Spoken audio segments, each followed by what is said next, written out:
You're listening to Africa Circular Talk, the podcast where we explore the policies, people, and possibilities behind Africa's circular transformation. I'm Dame. And I'm Bon. And today we're diving into a big one: circular economy roadmaps in Africa. Don't let the name fool you. It's not just another planning tool. Absolutely, Bon. These aren't just documents to shelve, they're the scaffolding for a new kind of economy, built on what we have, linking the pieces, and turning everyday know-how into national strategy. Let's start here. Circularity isn't new to Africa. It's in our markets, our homes, our everyday hustle. People have been repurposing, repairing, reusing, not just out of need, but out of pure creativity for generations. Exactly. They've kept communities afloat, often in situations of scarcity. But, and this is a big but, that kind of resilience, while powerful, isn't always scalable, is it? It gets you through, sure, but it's more about survival than a real strategy for long-term growth. Exactly, Dame. Instinct gotten us far, but to really grow, we need structure.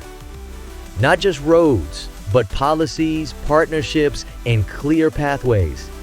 That's how we move from survival to strategy, from hustle to system. That's it.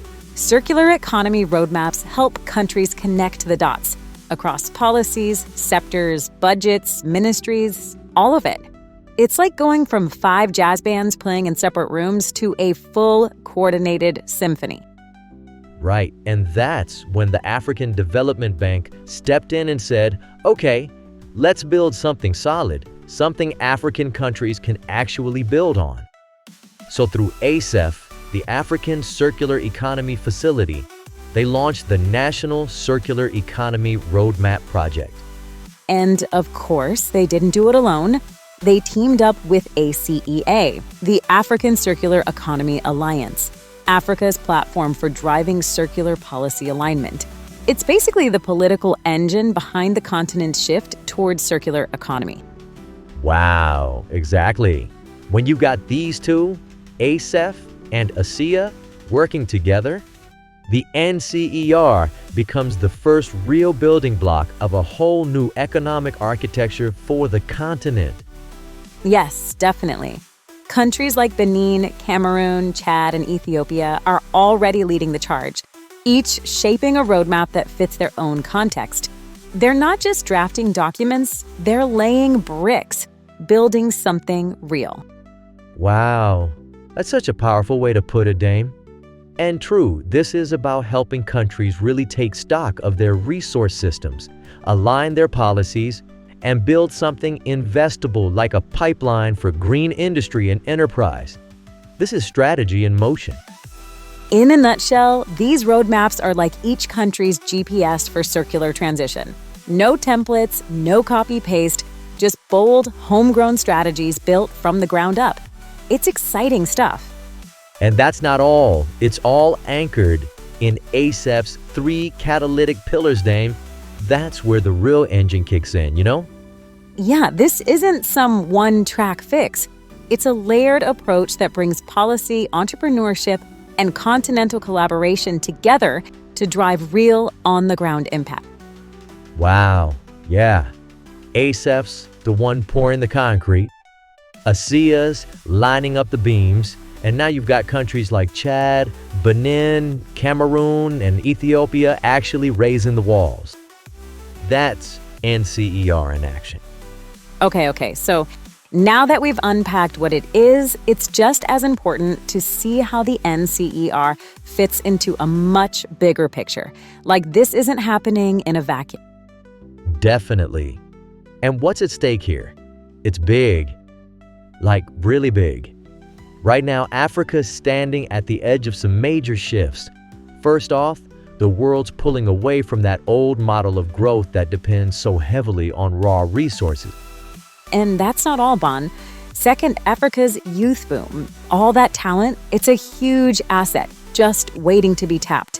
And then, let's not forget, There's a global race on for materials and for the circular solutions that can stretch their value and keep them in play longer. Let's be clear then. Circularity in this context isn't just about waste. It's a strategy. And with NCER, Africa has a real shot at reshaping its industrial sovereignty. Yes, it's a way for Africa to strengthen its position. Less import dependence, more value kept right here. Remember that 719 billion question episode? This connects directly. And get this, circularity could unlock 11 million new jobs in Africa by 2030. That's no small thing. Wow, it's a real opening. Now, I perfectly get that circularity isn't just one piece of the puzzle, it's the way the whole system fits together. And NCER, it's how Africa starts building that system into something real, something people can see, feel, and invest in. That's such a good point, Bone. Because when you really look at what a well-designed circular roadmap delivers, it's powerful. It's not just the glossy report you flip through. No, not at all, Dame. It's more like an operating system for a regenerative economy. For starters, it works like a strategic compass, helping countries find their way when it comes to resource security and staying competitive in a global market that's constantly shifting. And it's also kind of like an industrial switchboard. It links laws, sectors, value chains, so things don't just run in parallel, they actually click together. It's about making the whole system work smarter, not harder. Exactly. And it also acts as a coherence mechanism, getting ministries to actually work together, not in silos. And that's huge, because without that kind of alignment, nothing really sticks. Totally, Bone. And on the climate front, it's a big deal. Some of these roadmaps are baked right into countries' NDCs and adaptation plans. So they're not just ideas, they're part of the climate game plan. Yeah, and just as important, it sends a clear signal to donors and investors. It says, we're ready. We've got a plan, we're moving, and that kind of clarity, it builds real confidence. Really interesting. So yeah, these aren't just glossy brochures like you said earlier, Bone. They're the actual operating systems for a regenerative economy, built to last, not just to look good. So we've laid out the strategic big picture. Now it's time to go real. Look at how NCER plays out on the ground. You ready? Let's dive into some case studies, starting with Chad. Oh, Chad is a powerful example, Bone. For a long time, circularity there lived in the informal shadows. You had, bottle collectors, composters, biogas tinkerers. They were keeping systems alive, but without much formal recognition. Right, pure ingenuity born out of need. But now, with support from ACEF and ACEA, Chad's taken that same energy and brought it to the national stage. Their roadmap, running from 2025 to 2035, is bold and genuinely forward-looking. It really is. They're aiming to cut unprocessed waste by 40%, which is huge. And that's just the start. They're also looking to create over 25,000 green jobs in sectors like plastics, energy, water, even construction. Plus, they're also focusing on scaling youth-driven enterprises. For instance, there's Carroll Enterprise, which, get this, turns plastic waste into eco-bricks and even rural biogas. It's truly remarkable. And as Minister Hassan Bakit Jamas put it, this is not a luxury. It's a necessity for Chad's survival and diversification. A powerful statement indeed. And moving from Chad, now Ethiopia's story, big population, fast growth, mounting pressure. They saw it early. The old linear model just wasn't built to last.